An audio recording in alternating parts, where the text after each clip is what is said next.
우리는 계속해서 기도의 길을 찾고 있습니다. 기도의 길을 찾는 것은 인생에서 대단히 중요합니다. 길을 빨리 찾아야 모든 문제를 주님과 함께 기도하면서 나아갈 수 있고요. 어떤 환경 속에 있다 할지라도 우리는 기도를 통해서 하나님의 은혜를 누리며 살게 됩니다. 그러나 기도의 길을 발견하지 못하게 되면 자꾸 방황하게 되고 자기의 생각과 고집 속에 빠져서 인생을 낭비하기 쉽습니다. 그런데 지난주에 어떤 교우가 문자를 보내서 자신의 고민을 이야기를 하셨어요. 그 성도님도 매번 주의 설교를 들으면서 기도의 길을 발견하려고 무던히 노력을 하고 애를 쓰고 있는데 잘 안 된다는 거예요. 기도하려고 말씀을 통해서 기도하라고 하니까 말씀 묵상을 하려고 하면 그냥 졸음이 쏟아져서 성경을 보자마자 그냥 골아 떨어지는 일들이 많고, 또 기도하려고 눈만 감으면 그냥 무수한 잡념들이 생겨나가지고 도대체가 기도를 할 수 없다고. 그러면서 이제 지난주에 설교를 가지고 본인이 이제 그동안에 기도의 길을 찾는데 참 어려웠는데 그래도 길을 찾아보았노라고, 하지만 여전히 어렵다고 하는 이야기를 저한테 문자로 보내왔어요.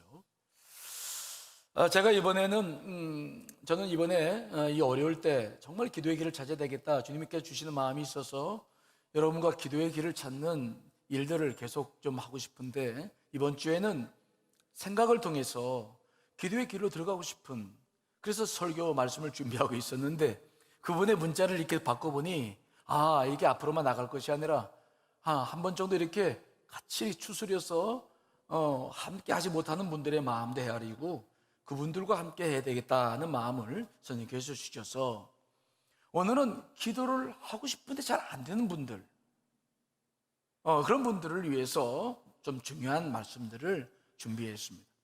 기도하는데도 준비가 필요해요. 우리가 운동을 할 때 수영을 하거나 족구를 하거나 저도 가끔 이제 운동을 하는데 준비 운동 없이 하다가 보니까 큰 어려움이 있더라고요. 기도도 굉장히 많은 준비가 필요한데 우리는 너무 기도를 쉽게 생각하죠.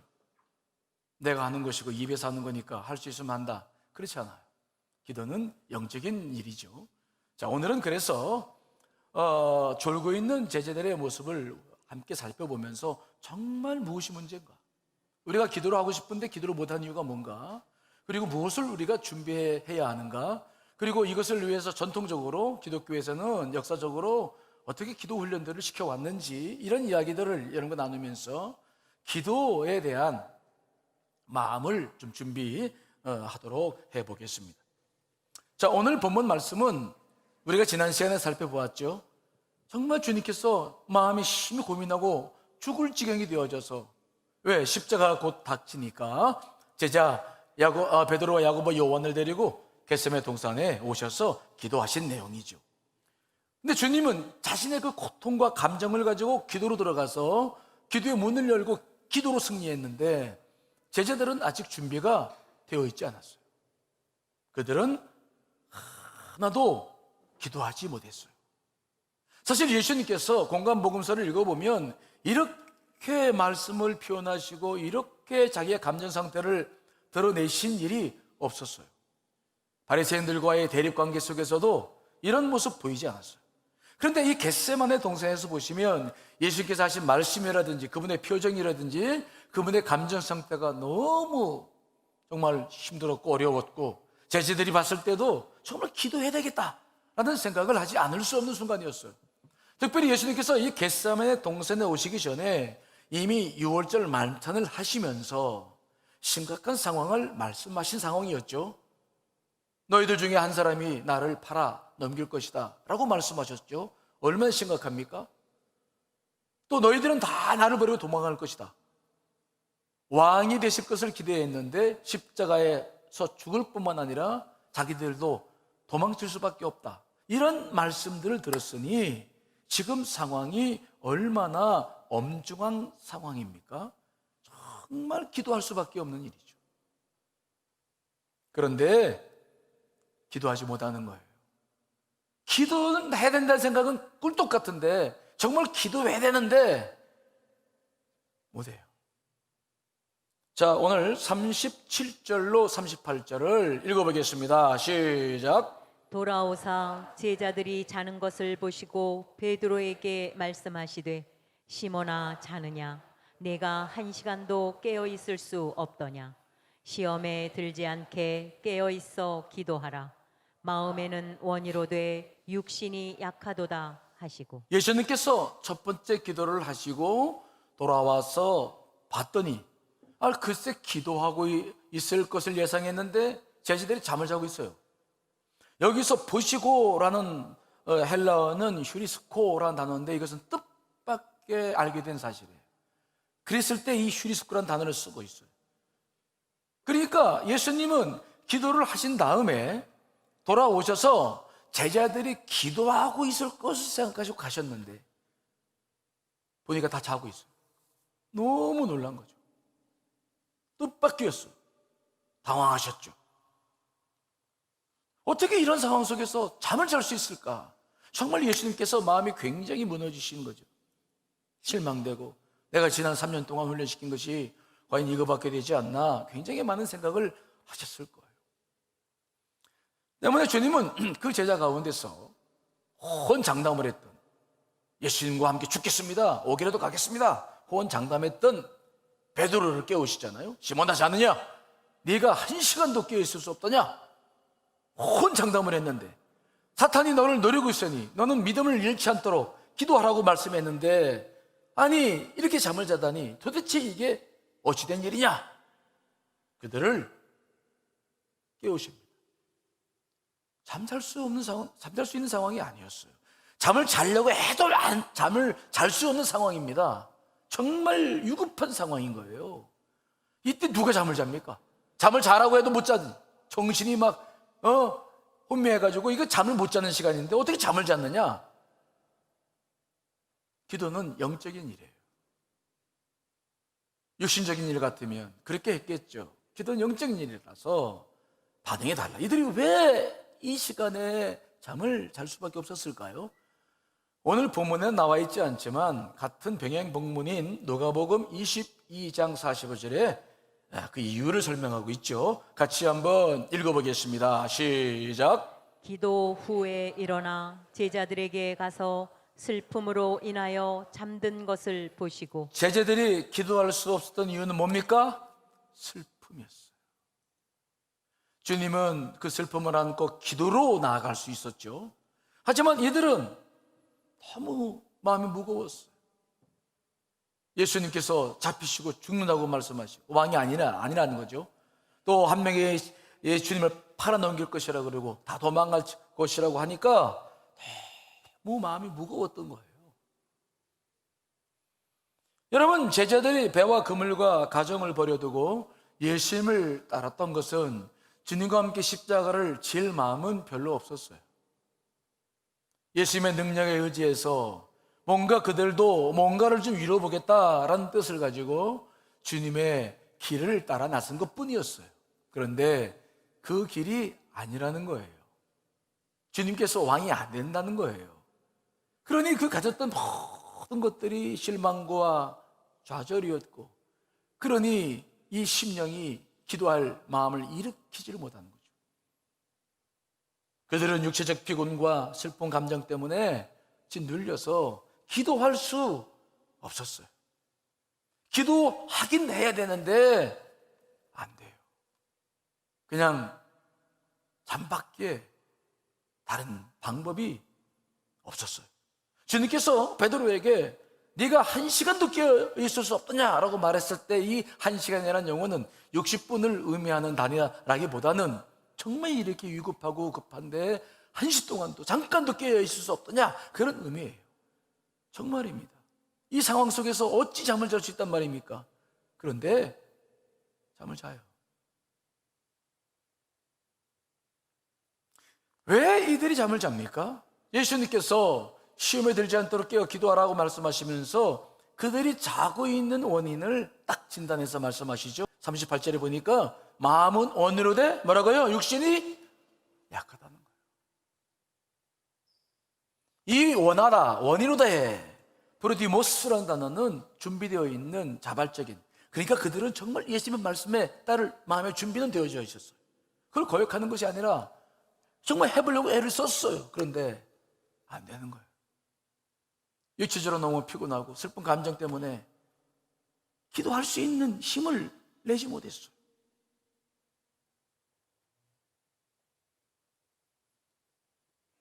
그래서 그들은 계속 그냥 이 뭔지도 모르고 그냥 잠을 자는 거죠. 이게 우리가 신앙생활 할 때 이런 상황이 들 수가 있어요. 여러분 이런 상황 경험해 보셨어요? 기도는 지금 해야 되는데 기도가 안 되고 잠만 오고 막 그런 상황들 경험해 보셨나요? 제자들은 처음부터 끝까지 주님께서 깨우셨으면 이제 또 정신 차려야 되는데 두 번째, 세 번째 기도 못 하죠. 자, 오늘 본문 40절, 42절 읽어보겠습니다. 시작. 다시 오사 보신즉 그들이 자니 이는 그들의 눈이 심히 피곤함이라. 그들이 예수께 무엇으로 대답할 줄을 알지 못하더라. 세 번째 오사 그들에게 이르시되 이제는 자고 쉬라. 그만 되었다. 때가 왔도다.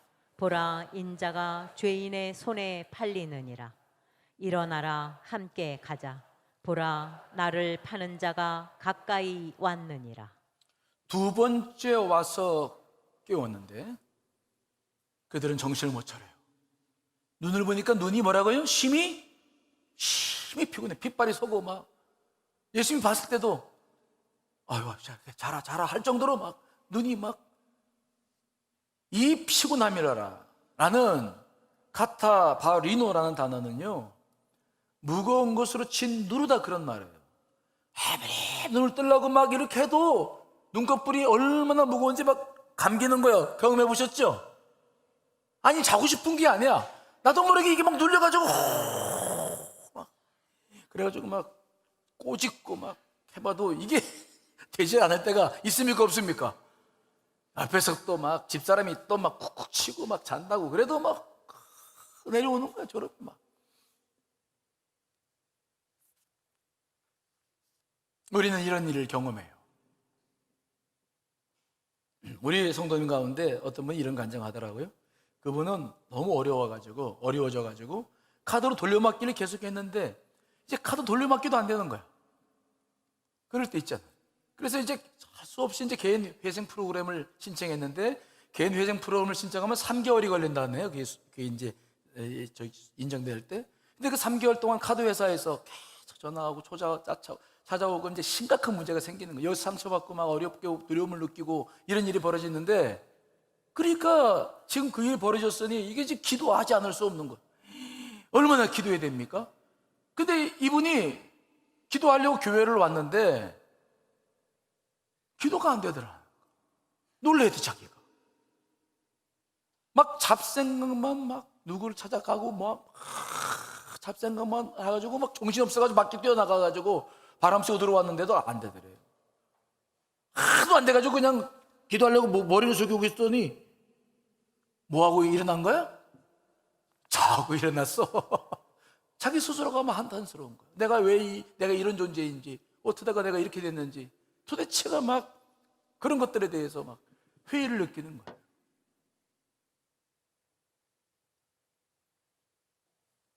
왜 이런 일이 생깁니까? 왜 이런 일이 우리 가운데 벌어지는 것입니까?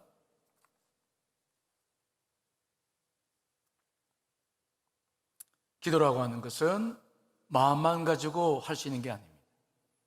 우리는 내가 늘 말하고 싶을 때 다른 사람에게 가서 말할 수 있고 전화할 수 있으니까 기도는 내가 하는 말이니까 나는 언제든지 할 수 있다. 기도는 하고 싶은 때 할 수 있다고 생각을 해요. 여러분 그렇죠? 그렇죠? 근데 막상 해보면 기도가 꼭 필요할 때 막상 기도하려고 해보면 안 되는 거예요.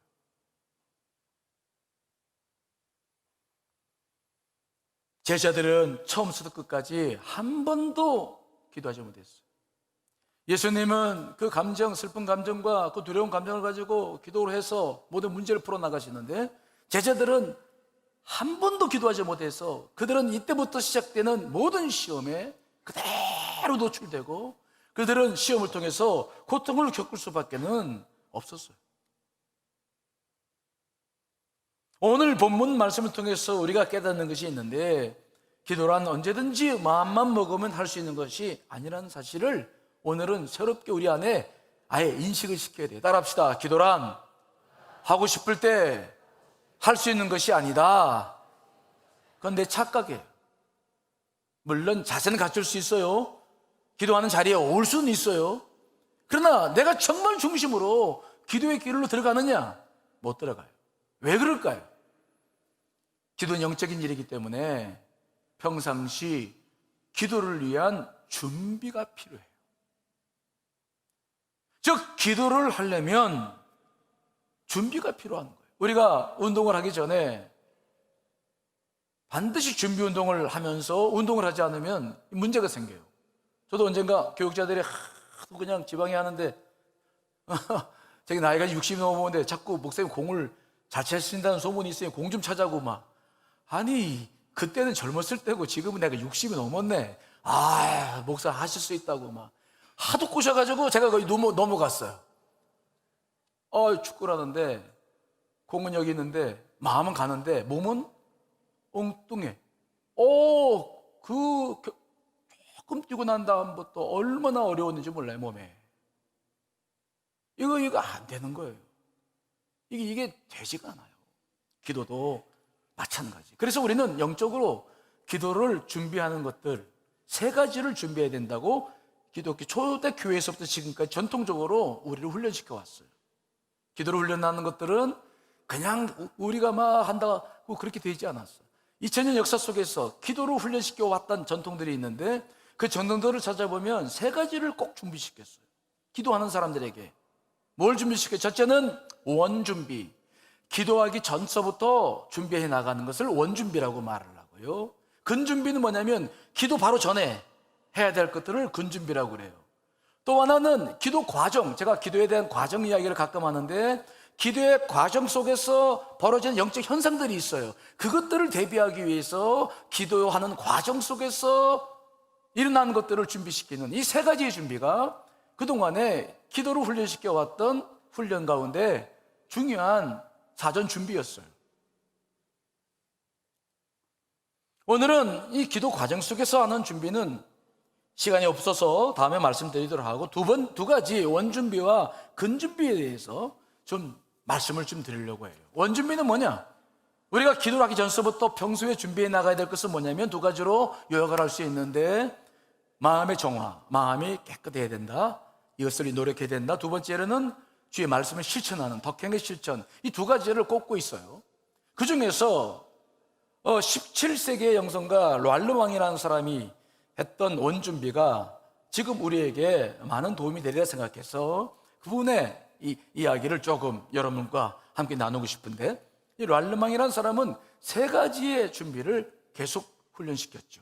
첫째는 뭐냐면 마음의 순결, 두 번째로는 마음의 지킴, 세 번째로는 성령의 이끄심의 유순함, 즉 성령께서 언제든지 말씀하실 때 내가 순종할 수 있는 유순함을 키우는 이 세 가지 훈련들을 평소에 계속 훈련시켜 왔다. 마음의 순결이란 무엇입니까? 이 마음의 순결이란 기도라고 하는 것이 우리 마음에서 이루어진 것이기 때문에 내 마음이 양심에 비추었을 때에 또 하나님 말씀에 비추었을 때에 걸리는 것이 없도록 하는 일을 평소부터 계속 훈련해 나가야 된다, 그런 말이죠. 즉 하나님의 뜻과 내 마음이 일체가 되는 훈련들이 이 마음의 순결의 훈련이다라고 말하고 있어요. 이것이 우리가 기도할 때 대단히 중요한 것입니다. 그래서 베르나르라고 하는 17세기 영성가는 그런 말을 하고 있더라고요.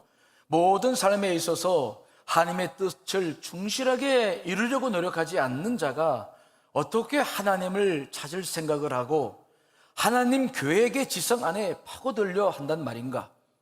더 나아가 하루 온종일 하나님의 시선 아래에 살지 않는 자의 기도가 어떻게 하늘에 상달되겠는가? 하나님 아버지의 뜻을 이룰 준비를 갖추지 못하게 하는 집착들을 마음 안에 간직하는 자의 것은 또한 어떤가? 다시 말해서 평소에 하나님의 거룩한 뜻에 묶여 있지 않다면 기도할 때 자신의 마음을 하나님께 향하게 하는 것은 가능하지 않다. 제자들이 왜 기도를 필요할 때 기도를 못합니까? 하나님의 뜻과 자기의 뜻들이 맞지 않아요. 십자가를 지는 것에 대해서 아직 이해도 없고 수용하고 싶은 마음도 없어요. 목적이 달라요. 마음이 순결하지 않은 거죠. 우리가 기도를 하려고 했을 때 가장 중요한 것은 여러분, 주님의 뜻대로 살려고 하는 나의 마음이 순결하게 준비되어야 될 줄 믿습니다. 이게 굉장히 중요해요. 예수님께서 십자가를 향하셨을 때 세베대의 아들 야고보와 요한의 어머니가 예수님께 부탁을 했어요. 무슨 얘기냐 그랬더니 나의 이 두 아들을 예수님께서 예루살렘에 올라가셔서 왕이 되시면 하나는 우편에 하나는 좌편에 앉게 해주십시오. 간곡히 부탁을 합니다. 그때 예수님께서 어떻게 반응을 보이십니까? 자, 마태복음 20장 22절 24절을 읽어보겠습니다. 시작. 예수께서 대답하여 이르시되 너희는 너희가 구하는 것을 알지 못하는도다. 내가 마시려는 잔을 너희가 마실 수 있느냐? 그들이 말하되 할 수 있나이다. 이르시되 너희가 과연 내 잔을 마시려니와 내 좌우편에 앉는 것은 내가 주는 것이 아니라 내 아버지께서 누구를 위하여 예비하셨든지 그들이 얻을 것이니라. 열 제자가 듣고 그 두 형제에 대하여 분히 여기거늘. 예수께서 세베대의 아들들과 어머니에게 물어요. 내가 마시려는 잔을 너희가 마실 수 있느냐? 없죠. 그러니 하나님의 뜻에 따를 수도 없고 하나님 일에 동참할 수도 없는 주님의 제자인 것은 분명하지만 이러지도 못하고 저러지도 못하는 상황에 빠지고 마는 것이죠. 자기의 야망을 위해서 예수 그리스도를 이용하는 것인데 그것이 좌절되어 버리자 그들은 아무것도 할 수 없었어요. 이것은 이 두 제자만이 아니라 다른 제자들도 마찬가지였어요. 그들이 막 화를 내죠. 이걸 듣고서 이 분노했다는 것은 같은 야망이 있었다는 것이죠. 같은 야망이 없었으면 예수님의 뜻에 순종했다라면 그를 불쌍히 여기고 그를 위해 중보했을 거예요. 그러니까 같은 뜻이었기 때문에 막 분이 여기고 화를 내는 것이죠. 제자들이 전부 이와 같았어요. 기도가 안 됩니다. 우리가 정말로 기도하는 사람이 되려면은 주님을 이용하려고 하지 마시고 주님의 뜻을 수용하고 정말 그분의 길을 함께 걸어갈 준비를 하시기를 간절히 축원합니다. 그게 마음의 순결이에요. 순결. 이제는 때가 됐지 않아요? 이제는 정말 우리의 신앙이 성숙할 때가 됐지 않았어요? 내 뜻대로 해봐야 이루어지는 것도 없고 우리가 당하는 고통이 얼마나 큽니까? 주님께서 원하시는 것이 있는데 정말 그분의 뜻. 우리는 신명기의 말씀뿐만 아니라 마태복음 22장에도 제일 큰 게 하나님을 사랑하는 것이 우리가 해야 가장 중요한 계명입니다. 그렇죠? 하나님을 사랑하고 이웃을 사랑하는 거예요. 근데 한번 고민해 보세요. 어떻게 하나님을 사랑할까? 나는 이렇게 조그만하고 하나님은 막 우주 만물을 이렇게 다 만드신 분인데 어떻게 그분을 사랑할 수 있어요? 어떻게 해야 사랑하는 걸까요? 우리 아들이 있어요. 저랑 있어요. 우리 아들이 저를 사랑합니다. 근데 아버지와 아들과의 사랑도 좀 다른 게 있죠. 아버지를 사랑한다? 아들이? 아버지를 사랑한다는 게 무엇입니까? 남녀가 사랑하다 사랑할 수 있는 게 아니잖아요. 무엇입니까? 제가 지나고 보니까 윗 어른을 사랑한다는 것은 그분이 주시는 말씀을 수용하는 거야. 그렇죠? 맞습니다. 겸손하게. 그게 사랑이야. 그게 정말 그분을 예우하는 거야. 우리가 정말 그 크신 하나님을 사랑한다는 것은 다른 것이 아니라 그분의 뜻을 받든다는 마음을 준비하는 것이 사랑인 줄 믿습니다. 알겠습니다, 하나님. 이게 사랑이야. 이게 정말 그분을 사랑하는 길이에요. 이거밖에 없어, 우리가 할 수 있는 게. 이것이 준비되지 않으면 우리 기도는 늘 빗나가요. 기도하면 성령께서 말씀하십니다. 양식께서 말씀하십니다. 그런데 이걸 따를 수 없어. 그럼 기도는 늘 좌절되죠. 여러분들 안에 마음의 순결이 잘 준비되시기를 간절히 축원합니다. 두 번째로 마음의 순결을 위해서 마음을 지켜야 돼요. 마음을 지켜야 돼. 내 마음을 지켜야 됩니다. 마음은 그냥 마치 날씨와 같아서 그저 구름 끼면 구름 끼고 햇볕 끼면 햇볕 들고 내 마음이 마치 막 흘러다녀. 우리는 이러한 삶을 살 수밖에 없어요. 우리의 마음이 원래 그래요. 들어오고 나가고 지멋대로야. 그냥 구름에 떠다니듯 우리가 이렇게 살아가요. 그런데 이제는 그렇게 살면 안 돼요. 마음을 정말 기도하려면은 마음을 정말 주님이 역사하실 수 있는 마음 안으로 꼭 지켜나가야 될 줄 믿습니다. 이걸 마음 지킴이라고 그래요. 이 마음 지킴을 위해서는 어떻게 해야 되느냐? 내 마음 안에 일어나고 있는 것들을 자꾸 들여다봐야 돼요. 내 마음의 흐름을 내버려 두지 말고 자꾸 주의를 기울여서 지켜보는 훈련을 해야 합니다. 감정을 이젠 통제하고 조절하고 내가 정말 이것을 가지고 주 앞에 나아갈 수 있도록 내 마음을 자꾸 지켜줘야 된다. 내 마음을 지켜주지 않으면 내 마음은 많이 내 욕망과 유혹에 흘러 넘어가요. 그러면 기도 못해요. 그래서 프랑스 영성학자 랄르망은 6가지 구체적인 방법을 제시하고 있어요. 첫째는 행위와 말과 생각과 움직임을 하나님의 영에 따라 다스리기 위해 아침부터 우리 내면에 대하여 깨어 있어야 한다. 내 내면을 깨어서 봐야 된다. 그냥 물을 흐르듯 그냥 방치하지 말라는 것이죠. 두 번째, 습관이나 갑자기 내가 빠질 수 있는 연약한 점을 알고 이에 대비해야 된다. 내 연약함이 무엇인지, 또 좋지 않은 습관이 무엇인지 자꾸 봐라. 죄의 기회 또는 우리를 잡아당기는 유혹이나 정욕의 기회에 확고하게 저항해야 돼. 이게 마음을 지키는 거죠. 확고하게 안 돼, 이제 안 된다고 딱 지켜야 돼요. 마음을 지켜야 기도할 수 있어요. 네 번째, 주저하지 않고 아낌없이 하나님의 뜻에 따르고 이를 수행해야 돼요. 이게 사랑이에요. 그분을 사랑하는 거예요. 다섯 번째, 아무리 분주하게 일을 하더라도 자기 내면에 절대로 시선을 놓치지 말고 시간 나는 대로 자기 마음을 자꾸 살펴라. 바쁠수록 더 살펴라.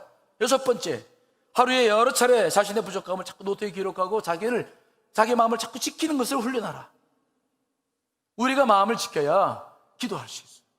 지켜야 쏟아 부어지게 되고 한 곳에 쏟아 부어지게 되는데 그것이 주님이어야 됩니다. 이해되십니까? 사람들에게 흘러가면 안 돼요. 사람들에게 마음을 쏟아버리면 그것은 아무것도 남는 게 없어요. 위로는 받을 수 있지만 그러나 그거는 썩 좋은 방법이 아니에요. 자꾸 지켰다가 정말 주님께 그때 영이 열리고 놀라운 역사를 경험하시게 될 줄 믿습니다. 세 번째 중요한 것이 있는데 우리의 기도는 나 혼자 하는 것이 아니기 때문에 성령님께서 나를 이끌어 가실 때에 내 영이 부드럽게 정말 그분 앞에 유순한 내 내면이 될 수 있도록 자꾸 자신을 예민하게 다듬어야 돼요. 사람들이 나이가 들면은 저도 그렇습니다. 저도 그걸 조심하는데 자꾸 교만해지고 고집이 세지고 내가 나이가 이만큼 됐으니 하면서 자꾸 이렇게 사람들이 좀 이렇게 좀 보기 좋지 않게끔 되더라고요. 근데 어떤 분들 보면 조그만 것만 해도 미안합니다, 죄송합니다 마치 마음을 하면서 참 유순하게 나이가 들수록 더 부드러져 가는 그런 분들을 만나게 돼요. 어떤 분들이 더 여러분들이 보기 좋아요. 유순해야 합니다. 선생님께서 어떤 말씀하시던 이제 인생 살 만큼 살았어요. 이제 정말 주님께 순종하고 싶은 거야. 그래서 어떤 것이든 주님 말씀 앞에 알겠습니다. 이런 마음의 준비가 유순함이 내 안에서 자꾸 일어나게 해야 돼요. 자, 그를 위해서 우리가 해야 할 게 있죠. 에베소 4장 30절 읽어보겠습니다. 시작. 하나님의 성령을 근심하게 하지 말라. 그 안에서 너희가 구원의 날까지 인치심을 받았느니라. 성령님을 뭐하게 하지 말라고요? 근심하게 하지 말라. 우리 안에 계신 그분은 우리를 너무 잘 알고 계시죠. 그분은 대화하고 싶은데 우리가 자꾸 그분을 근심케 해요. 그분을 막 몰아내버려. 참 이게 참 어려움인 것 같아요. 어느 때 우리가 성령을 근심하게 합니까? 에베소 말씀을 더 볼까요? 자, 4장 26절 29절 읽어봅시다. 시작. 분을 내어도 죄를 짓지 말며 해가 지도록 분을 품지 말고 마귀에게 틈을 주지 말라. 도둑질 하는 자는 다시 도둑질 하지 말고 돌이켜 가난한 자에게 구제할 수 있도록 자기 손으로 수고하여 선한 일을 하라. 무릇 더러운 말은 너희 입 밖에도 내지 말고 오직 덕을 세우는데 소용되는 대로 선한 말을 하여 듣는 자들에게 은혜를 끼치게 하라. 아멘. 화를 내지 않을 수 없어요. 그런데 중요한 것은 화를 내도 뭘 짓지 않는 겁니까? 죄를 짓지 않아요. 말로나 행동으로. 그러기 위해서는 화가 나더라도 하루해를 넘기지 말아라. 이거 꼭 지키셔야 돼요. 기도하려면 지키셔야 돼요. 아셨죠? 이거 해결하지 않으면 새벽기도 나왔는데 그 이후부터 떠올라. 기도 못해요. 저도 그래서 늘 목회를 하면서 많은 일을 경험하지만 이 원칙을 늘 지켜요. 하루 딱 지나면 오케이. 물론 되지 않을 때도 있더라고요. 하지만 계속 노력하다 보면 하나님께 맡겨지게 돼. 내가 해결을 못하는 거죠. 그래서 그런 모든 것들이 자꾸 이렇게 되어질수록 나는 기도할 수 있게 된다. 기도를 위해서 하는 거예요. 기도를 위해서. 기도를 위해서 여러분들도 정말 하루해를 넘기지 말고 분을 풀어 나가시기를 간절히 축원합니다. 마귀에게 틈을 주지 말아라. 그 다음에 우리가 도둑질하는 거야 뭐 많지 않겠죠. 그러나 가난한 자들에게 구제하는 것은 중요한 것입니다. 이것은 자문의 말씀에 의하면 하나님께서 우리에게 빌려주는 거야.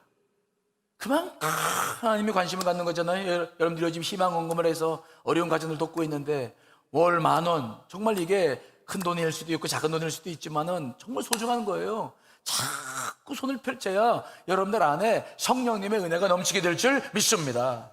29절에 보니까 이게 중요한 말인데 더러운 말은 너의 입 밖에도 내지 말라. 더러운 말은 입 밖에 내지 말라. 우리 안에는 어쩔 수 없어. 막 생기죠. 그러나 입 밖에는 안 돼요. 왜? 사태의 틈을 타고 그 다음부터 시험이 들어오기 때문에 안 돼. 입 밖에는 내지 마. 이거 훈련하셔야 돼요. 하고 싶은 말 얼마나 많아요. 그렇죠? 그렇죠? 같은 부부가 살아도 하고 싶은 말이 얼마나 많아. 지금도 많아. 저도. 그렇죠? 35년 살았는데 하고 싶은 말이 아직도 많아. 그런데 그게 하고 싶은 말을 다 한다고 문제 해결되는 게 아니에요. 이제는 하지 않고 기도하고 하나님께 맡겨드리고 이게 굉장히 덕을 세우는데 도움이 돼요. 이렇게 자꾸 마음을 지켜나가고 성령의 유수남을 가지고 나아갈 때 정말 이런 사람들이 기도가 필요할 때 기도가 딱 되는 거지. 이런 준비가 안 된 사람은 기도하려고 딱 들어가 섰는데 막 복잡한 마음과 걱정, 근심, 두려움 막 이게 엉켜가지고 안 되는 거예요. 원준비 따라합시다. 원준비를 하라. 기도를 하기 전에 평상시의 마음을 잘 지키고 다스리고 순결을 지켜야 된다. 두 번째 근준비가 있어요. 이것은 기도하기 전에 바로 하는 거예요. 근데 이 근준비도 굉장히 중요합니다. 근준비를 위해서 중요한 것이 있는데 몸을 준비해야 된다. 몸은 마음을 담는 그릇이고 기도를 하는 주체죠. 그러므로 몸이 무너지면 우리는 기도할 수 없어요. 겟세마네 동산에서 제자들을 보십시오. 그들은 정말 기도가 필요했는데 무엇가 약해서 기도를 못한 겁니까? 마음은 온유로운데 육신이 약해. 주님께서 그들을 부르신 시간, 같이 겟세마네 동산에 기도하는 시간들이 새벽 자정을 넘기는 시간이죠. 피곤했어요. 그만큼 그들의 몸은 준비가 되어져 있지 않았고 슬픈 감정에 대한 적응도 되지 않았고 그들의 몸은 기도를 뒷받침할 만한 몸이 아니었어요. 기도를 마음과 입으로만 할 수 있다고 생각하시면 안 됩니다. 몸이 뒷받침하지 않으면 우리는 기도할 수 없어요. 밥을 담는 그릇이 깨끗하듯이 우리 몸이 준비가 되어져 있어야 돼요. 그래야 우리는 기도할 수 있어요. 꼭 기억하세요. 기도는 정신과 마음으로만 하는 것이 아닙니다. 몸으로 하는 거예요. 몸이 되지 않으면 안 됩니다. 그러기 위해서는 몸을 훈련시키는 두 가지가 우리 가운데 필요한데, 첫째는 신체 여건을 기도의 리듬에 맞춰라. 다시 말하면 기도하기 위해서 몸을 만들라는 거예요. 건강을 위해서가 아니라. 저는 그렇게 저는 몸을 만들고 있어요. 먼저는 저는 요즘 규칙적인 운동을 계속 하는데, 예전에는 운동이 잘 안 되는데 요즘은 이제 새벽기도 끝나고 탁구를 월화수목 4일 치는데 정말 열심히 칩니다. 왜 치느냐? 저는 기도를 하는데 기도 자세가 이렇게 의자에 앉는 것보다는 무릎 꿇거나 좌식으로 앉아서 기도하는 게, 그래서 제 서재에 가면 늘 그렇게 되어 있잖아요. 이게 습관화되어 있고 이게 너무 좋아. 이게 되어졌을 때 제가 마음이 참 이게 신기해서 고쳐보려고 하는데 안 돼요. 근데 저는 이게 저 평생 주님 앞에 부름받을 때까지 기도했으면 좋겠어. 근데 이 무릎이 아파봐요. 이게 심각하잖아요. 언젠가 신발 갔는데 운동 안 할 때 보니까 5층 빌라로 올라가는데 무릎이 삐걱 소리가 나더라고. 야, 이거 안 되겠다. 내가 이렇게 해가지고 내 몸, 이 기도하는 몸이 안 되겠다. 그때부터 운동을 시작했는데 저는 기도하려고 운동해요. 정말 내가 주님께서 부르심을 그날까지 정말 앉아서 막 기도하다가 갔으면 좋겠다. 기도하기 위해서는 몸이 준비가 돼야 된다. 몸은 구조체입니다. 우리가 건강할 땐 잘 모르지만 하나 무너지면 연줄자로 무너지잖아요. 여러분, 정말 규칙적인 운동 필요해요. 운동에 대해서는 제가 강조하지 않아도 대중매체에서 많이 하니까 말씀드릴 필요 없죠. 특별히 새벽 기도를 나오려면은 새벽형으로 몸을 바꿔야 돼요. 새벽형으로. 아니, 새벽에 일찍 일어날 사람이 밤늦게 사는 삶의 리듬을 계속 갖고 있으면 안 되잖아요. 바꿔나가야죠. 정말 바꿔나가야 됩니다. 일찍 자고 일찍 일어나고. 저는 기도를 위해서 잡니다. 늦게 자더라도 가급적 빨리 자고 새벽 일찍 일어나는, 그래서 몸을 자꾸 기도를 중심으로 만들어라. 저는 그렇게 지금도 애를 쓰고 있는데 그래도 잘 되는 편이에요. 또 감정도 쏟아내면 기도를 못하니까 정말 기도를 위한 몸을 위해서 준비를 합니다.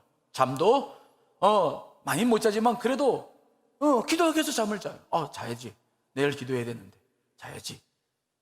제가 약속의 땅에서 말씀을 준비하고 오다 보면 좀 너무 집중하다 보니까 이 철야 때 피곤할 때가 있어요. 요즘은 이제 우리가 부목사님들 또 전사님들 설교를 하시기 때문에 가끔 졸 때가 있더라고요. 저는 와서 모든 거 다시 준비한 다음에 잠깐 20-30분 반드시 누워요. 왜? 기도하기 위해서, 내 몸을 만들기 위해서 저는 필요하면 잠을 자요. 예배를 드려요. 온전하게 드려야 되니까 주님께 나가는 것이 그저 짜투리 시간 드리는 게 아니라 정말 온전하게 내 몸과 마음과 모든 것이 건강하게 정말 주님 앞에 나오고 싶어. 그러니 시간 날 때마다 필요하면 좀 잠도 자고, 기도하기 전에, 예배 드리기 전에 건강한 몸을 만들고, 저 몸을 늘 이렇게 만들어 나가요. 부족하지만 그것이 제가 할 수 있는 주님을 사랑하는 길이에요. 저는 그렇게 생각해요. 자세도 늘 바른 자세를 취하려고 그러죠. 무너지면은 안 되잖아요. 그래서 기도할 때도 자세를 잘 합니다. 여러분, 제가 늘 강조하지만 이 기도하는 자세도 너무 닿는 면적이 많으면 분심이, 잡념이 많이 생겨요. 이게 우리 생체 리듬과 관계되어 있어서 많이 이렇게 이러면 잡념이 안 생길 수가 없어요. 또 머리를 막 기대고 하거나 이렇게 기도하면은 100% 잠잡니다. 그래서 기도할 때도 정말 의자와 닿는 면적을 줄이고, 엘리야는 막 두 무릎 사이에 머리를 구부렸지만 그렇게 폴더 자세가 우리는 되지 않잖아요. 모세는 두 손을 들고 기도했는데 몸을 긴장시키면서, 이런 것들도 자꾸 자기가 기도의 방법을 찾으면서 자세를 바르게 해서 몸을 자꾸 만들어야 된다. 여러분들의 몸이 기도하는 몸이 되시기를 간절히 축원합니다. 세상 사람들은 아름답게 하기 위해서 다이어트도 하고 하는데 우리는 정말 기도하려고 하는 몸이 돼야 된다. 기도하려고 운동도 하고 먹고 자고 기도하는 일에 우리의 몸들이 잘 쓰였으면 좋겠다. 두 번째로는 우리가 근준비에서 참 필요한 게 있는데, 이 마음의 준비인데, 이 마음의 준비 중에서도 제일 중요한 게 고요한 내면의 상태를 유지하는 일에 훈련하실 필요가 있어요. 다시 말하면 침묵 훈련이 필요하다. 왜 그렇습니까? 기도는 입으로 하고 말로 하는 것 같지만 내 내면에서 이루어져요. 그래서 기도를 훈련할 때 제가 침묵 훈련을 많이 시키는데 침묵 훈련이 가장 교훈들 훈련시키다 보면 어렵더라고요. 근데 중요한 것은 내 내면에서 입만 닫는 것이 침묵이 아니라 내 생각을 그쳐야 되는데, 잠시의 상태 들어가야 되는데 이게 어렵죠. 그러나 이 상태에 자꾸 우리가 조금씩이라도 준비해 들어간다면 기도를 오래 할 수 있어요. 근데 이 침묵에, 내면의 침묵을 준비하지 못한 분들, 평소에는 그냥 집에 들어가면 늘 TV 틀어져 있고 음악 틀어져 있고 시끄럽게 사람들 없으면 막 불안해지고, 이런 분들은 기도하기 어려워요. 정말 혼자 있는 훈련, 침묵 훈련, 정말 내면에서 여러분들의 침묵이 오래 흐를수록 기도는 잘 되는 준비를 하는 겁니다. 이해되십니까? 그래서 제가 가끔 훈련시키잖아요. 청각 훈련. 눈 감고 소리를 좀 들어라. 주변의 소리를 2분, 3분. 또 예수의 기도. 이런 것들을 자꾸 여러분들이 산책 훈련시켜서 내면을 고요하게. 처음에 내면에 혼자 있으면 외로워요. 힘들어요. 저도 훈련을 많이 해봤기 때문에 알아요. 전화하고 싶고 막 문자 보고 싶고 뭔가 막 불안해지고, 이런 것들을 참고 쬐깐히 성령님께서 나와 함께 계시기 때문에 충분히 우리는 내면으로 침묵 훈련을 할 수 있는데, 이것이 여러분들의 기도에 큰 도움이 돼요. 그 다음에 근준비. 바로 기도하기 전에 해야 될 것 가운데 가장 중요한 게 있는데, 찬양을 하라. 뭐라고요? 찬양을 해라. 영이 열리죠. 자, 시편 100편 4절을 세번역 성경으로 읽어봅니다. 시작. 감사의 노래를 드리며 그 성문으로 들어가거라. 찬양의 노래를 부르며 그 뜰 안으로 들어가거라. 감사의 노래를 드리며 그 이름을 찬양하여라. 우리가 하나님을 만나기 위해서 들어갈 때 두 가지, 감사의 마음은 정말 소중합니다. 감사가 떠오르면 우리는 그날 기도 성공하는 거예요. 감사가 그렇게 중요해요. 두 번째는 찬양이죠. 찬양을 우리가 예배 드릴 때나 기도할 때 꼭 하는데, 저는 찬양을 굉장히 중요하게 생각을 해서, 아까도 우리 솔로리스트 정말 찬양이 늘 은혜스럽잖아요. 할 때 그냥 듣지 않아요. 그분의 목소리를 감상하는 것도 중요하지만 정말 그분의 중심과 함께 하나님께로 향했으면 좋겠다 하는 마음을 듣고 함께 찬양으로 들어가는 거죠. 주여, 내 근심 걱정 모든 두려움을 물리칠 수 있어요. 그래서 우리가 개인적으로 기도할 때에도 찬송가나 아니면 복음성가, 여러분들 은혜 받는 것들을 늘 입에 좀 달고 있어야 돼요. 그래서 그 찬양으로 다른 침묵 훈련하기 어렵고 그렇잖아요. 그렇지만 찬양은 할 수 있잖아요. 찬양을, 저도 기도하기 전에 이 내적 침묵이 잘 되지 않을 때 막 마음이 번심이 많고 이럴 때는 찬양을 주로 많이 하는데, 찬양을 오래 해요. 예수, 주 예수여, 나를 기억하시옵소서. 그런 짧은 찬양이라든지 내가 마음에 있는 찬양을 오래 하다 보면 어느새 근심 걱정 보면 다 사라지고 주의 영이 내 안에 충만하게 임하게 돼요. 찬양은 아주 중요합니다. 그래서 가사 하나하나 저는 놓치지 않아요. 언제고 찬양할 때는 정말 그 곡이, 때로는 새 찬양을 부를 때 있잖아요. 우리 찬양 인도자들이. 왜냐하면 그분들도 좋은 찬양을 있으면 보급하고 싶은 마음이 있고 같이 부르고 싶은 마음이 있으니 또 새 찬양을 알아야 되죠. 때로는 그게 부를 때 좀 마음에 와 닿지 않을 때가 있어. 곡이 너무 생소하고 비트가 좀 있고 그러면 어려움이 있는데, 그래도 그때도 마음을 돌려요. 가사를 보며 깊이 찬양을 작곡하고 만드신 분들의 마음들을 내가 알기를 원하고, 그리고 그 마음으로 정말 주님께 가기를 원해요. 제 찬양이 저한테 그렇게 문제가 되지는 않더라고요. 그래서 늘 찬양을 가지고 쭉 들어가다 보면 정말 주님의 깊은 은혜를 누리며 기도할 수 있는 것을 늘 발견해요. 기도라고 하는 것은 하고 싶을 때 할 수 있는 게 아니에요. 그저 그냥 뭐 밥 먹고 싶을 때 먹고 먹기 싫을 때 이런 정도로 생각하시면 안 돼요. 이제 우리는 기도의 길을 발견하고 깊은 기도로 들어가야 되는데, 그런 기도들은 평소부터 자꾸 준비가 필요하다. 여러분, 기도의 길을 정말 찾고 싶으시죠? 여러분, 기도의 길을 이번에 발견하고 싶으시죠?